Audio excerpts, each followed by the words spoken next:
Çox çətin kilo verirəm deyənlərə 5 qızıl tövsiyə. Birincisi, su qəbuluna diqqət edin. Gün ərzində hər kiloqrama 30 ml-dən hesablasaq, ən azı 2 litr suyunuzu içməyə mütləq çalışın. İkincisi, yuxunuza fikir verin. Vaxtlı yuxu kilo vermənin, ümumiyyətlə sağlamlığın təməl prinsiplərindəndir. 3. Fiziki aktivliyiniz olmalıdır. Hər gün fiziki aktiv olmalısınız. Mən demirəm ki, mütləq idmanla məşğul olmalısınız, amma gəzməlisiniz, hərəkətdə olmalısınız. Bu prinsipial vacib təməl qaydalardan biridir.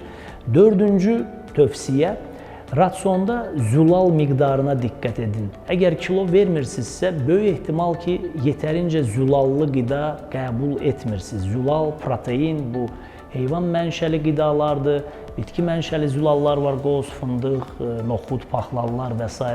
Və 5-ci qayda, kilo vermirsinizsə, yediyinizin içində karbohidratı azaldıb yağı artırın. Bəli, düzgün eşitdiniz. Məhz yağı az yeyənlər də çox çətin kilo verirlər.